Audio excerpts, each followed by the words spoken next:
Seja muito bem-vindo a mais uma aula do treinamento online Evolução 7K. O treinamento online onde eu vou te ensinar a faturar R$7.000 ou mais todo santo mês por meio do tratamento de pessoas com feridas. E na aula de hoje nós vamos falar de mais uma ferramenta que é muito útil na hora de avaliar uma ferida. A ferramenta Time. É um acrônimo utilizado para poder fazer a avaliação do leito e das bordas da ferida, saber a viabilidade dos tecidos que estão ali naquela região da lesão. Então acompanhe comigo que nesse momento agora você vai aprender a utilizar essa ferramenta, aprender como avaliar uma ferida baseada na ferramenta Time.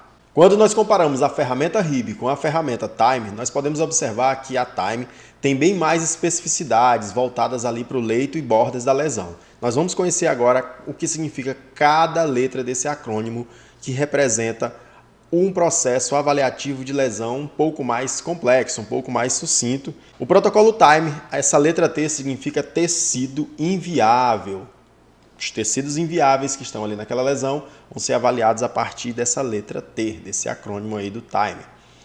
Essa letra I representa inflamação e infecção. Tudo que estiver relacionado à inflamação e infecção nessa lesão será avaliado no momento que estivermos aí nessa letrinha I.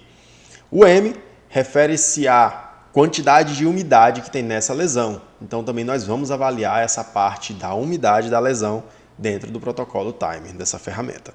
E o E é de epitélio, onde se demonstra todo o processo de cicatrização, se ele está com alguma defasagem, se ele está demorando muito, se ele está migrando de forma correta ali no epitélio da lesão das bordas para o centro. Então vamos lá, vamos ver aqui cada detalhe desse. Tecido inviável, esse tecido inviável, essa letra T, nesse tecido inviável, nessa ferida nós vamos encontrar aí necrose, nós podemos encontrar esfacelo e nós podemos encontrar biofilme. Necrose são aquelas escaras secas, aquelas escaras presas na lesão que só dificulta a cicatrização. Nada mais, nada menos, ela só dificulta a cicatrização. Em alguns pontos bem específicos, em algumas feridas bem específicas, elas acabam protegendo a lesão de alguma forma, mas é uma situação bem peculiar. O esfacelo, que é aquele tecido mais amolecido, mais amarelado, que também é removido com mais facilidade. Nós conseguimos remover ele aí até por meio de desbridamento por fricção, por uma limpeza em jato.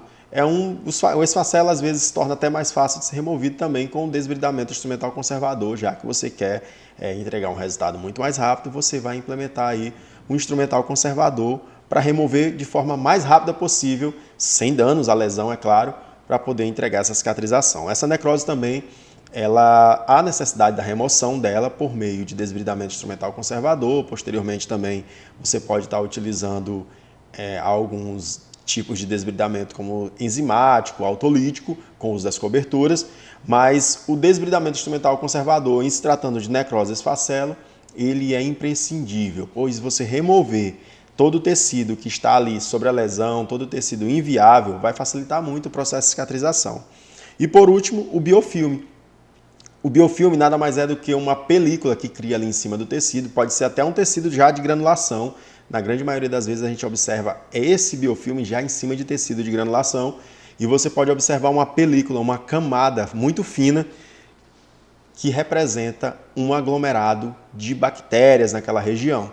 Então, se tratando de biofilme, a gente já vai utilizar outros meios para poder descontaminar essa lesão, para poder tirar esse tecido inviável daquela região. Pode ser por meio de uma gase com algum tipo de sabonete de PHMB, como a própria gase embebida no PHMB, você coloca em cima da ferida e você remove e tira também. Por meio de fricção, você pode pegar a gase ali com sabonete de PHMB e fazer fricção na região com muito cuidado para não agredir o tecido viável da lesão. Então, tecido inviável, a letrinha T, significa isso, necrose, esfacelo e biofilme. Vamos lá aqui para o segundo, que é a letra I, infecção e inflamação. Nós podemos observar que a gente tem alguns níveis aí de contaminação, alguns níveis de infecção. Contaminação, colonização, infecção e infecção sistêmica. O que temos que fazer em todos esses níveis? Fazer uma excelente limpeza com o PHMB. Não há necessidade de utilização de clorexidina, nós vamos falar ainda sobre essas questões, essas peculiaridades aí do uso de algumas substâncias na lesão. Já vou lhe adiantando logo, não use clorexidina em uma lesão que você está tratando. Deixe a clorexidina para um pronto-socorro, um pronto atendimento, no momento ali de uma questão mais urgente.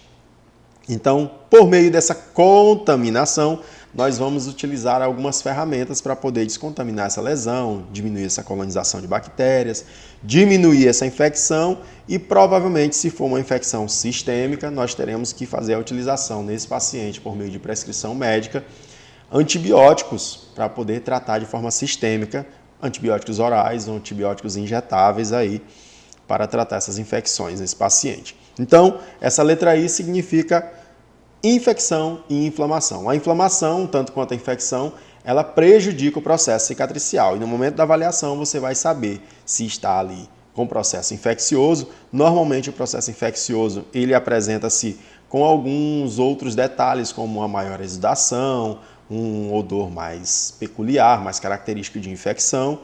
Então, tratar a infecção de uma lesão é muito importante para que você desenvolva um tratamento mais rápido possível. E a terceira letrinha, que é o desequilíbrio de umidade, que é a letra M, nós vamos observar que... O que nós vamos observar numa lesão no momento que chegarmos nessa letrinha do acrônimo aí? O excesso de umidade ou a diminuição dessa umidade. Uma ferida, para cicatrizar por segunda intenção, ela precisa de umidade, mas uma umidade adequada, nada de exageros, pois sabemos que o exagero do exudato, o exagero na exudação da lesão, vai provocar maceração de bordas, uma provável epibolia, prejudicando ainda mais o processo cicatricial. Então, ressecamento, você vai procurar um meio de manter essa ferida mais úmida, pois o ressecamento também prejudica o processo cicatricial. Se a ferida secar demais, ela não vai conseguir fazer a aproximação das bordas, a contração da lesão. E também o processo de granulação vai ficar prejudicado, pois sabe-se que as células ali precisam de uma certa quantidade de umidade e temperatura adequada para poder se desenvolver e criar o processo cicatricial dessa lesão. E, por último, a letrinha E, epitélio. Mais necessariamente, contração das bordas da lesão. Então, essas bordas, elas precisam estar viáveis também, elas precisam não estar maceradas, elas precisam não estar com epíbole, elas precisam não estar com deslocamento de bordas e nem túneis embaixo dessas bordas. Pois todos esses processos, no momento que você vai avaliar uma lesão, você terá que observar, porque cada detalhezinho desse prejudica o processo cicatricial. O que nós poderíamos utilizar nessas bordas em cada caso desse? Numa epibolia, você vai ter que agudizar as bordas da lesão, vai fazer uma nova agudização para a ferida entender que se iniciou um novo processo inflamatório. Para reiniciar, você vai dar um start novamente lá nas bordas da lesão para ela voltar a continuar o processo cicatricial. No caso de deslocamentos, você vai utilizar também o laser para poder ajudar na migração de células naquela região para o preenchimento desse deslocamento e também preenchimento dos túneis. Você vai utilizar coberturas também que vão preencher essas cavidades para poder cicatrizar essa borda mais rápido, para que essa borda tenha um desenvolvimento fisiológico de forma correta, que ela cicatrize das bordas para o centro e de baixo para cima. Então a ferida precisa de tudo isso, a ferida precisa que seja removido tecido inviável, precisa que seja tratadas infecções locais e sistêmicas, precisa-se que você tenha um equilíbrio na umidade dessa lesão, nem seja muito úmida e nem seja seca. E precisamos que essas bordas sejam bastante cuidadas, pois a epíbole, o deslocamento e os túneis nas bordas desenvolvem ainda mais problemas nas lesões. As periferias ali da lesão também acabam sendo prejudicadas por esses 4 fatores, causando uma inflamação nessa região, promovendo ainda mais um processo inflamatório duradouro, no qual vai prejudicar o processo de cicatrização dessa lesão. E com a apresentação dessa foto, eu quero ilustrar para vocês todos esses detalhes que eu acabei de explicar referentes à ferramenta Time. Aqui nós podemos observar onde tem esse T aí de tecido, aí essa lesão toda tem tecido desvitalizado, aí tudo tem tecido desvitalizado, tecido inviável. Nessas partes mais escuras nós percebemos aí necrose, nós percebemos também um pouquinho só de tecido de granulação já nascendo ali dentro da lesão. Nós temos aí infecção, provavelmente, pois eu que avaliei essa lesão, lá eu observei o odor, o excesso de exudato. A paciente estava em uso de antibiótico terapia, pois aí foi uma erisipela que foi desenvolvida aí nessa região. A paciente já tinha problemas vasculares e essa erisipela ocasionou aí essa degradação de todo esse tecido aí na parte tanto linfática como circulatória da paciente. Aí também nós observamos um pouco de maceração de borda, um pouco não, muito. A gente tem muita maceração de borda, pois a ferida era muito exudativa, essa lesão era bastante exudativa e esse exudato purulento acaba que ainda mais prejudica a periferia da lesão. Vocês podem observar esse escurecimento das bordas são também pela dermatite ocre e também por conta desse exudato que fica impregnado na pele do paciente. Então esse exudato impregnado na pele do paciente prejudica, causa algumas dermatites aí, prejudicando ainda mais a cicatrização dessa lesão. A gente também tem alguns descolamentos aí, os deslocamentos de borda. Esse descolamento de borda, ele prejudica bastante, pois aí você vai ter uma certa migração da lesão de baixo para cima, mas consequentemente ela não se encontra ali com as bordas direitinho e acaba prejudicando o processo cicatricial. Temos muito tecido desvitalizado, como eu falei, esse tecido desvitalizado tem que ser removido de alguma forma.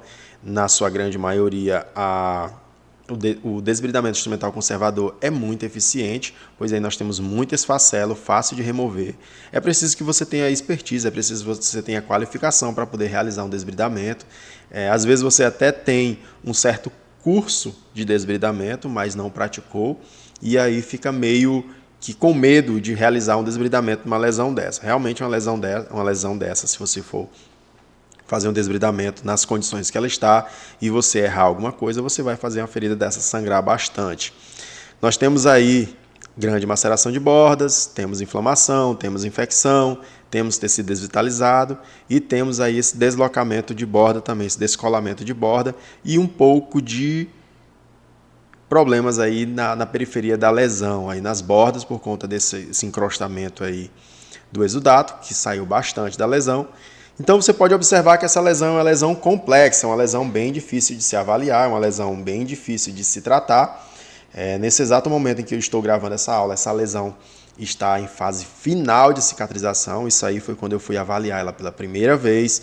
Cheguei lá, fiz a avaliação da paciente, fiz todo o histórico, fiz toda a avaliação, a anamnese da paciente, levantei todo o histórico clínico dela e, consequentemente, estamos entregando aí uma cicatrização muito mais rápida. A família está feliz, a paciente está muito feliz e estamos entregando essa cicatrização em tempo recorde. Em breve vou estar postando essa cicatrização nas minhas redes sociais.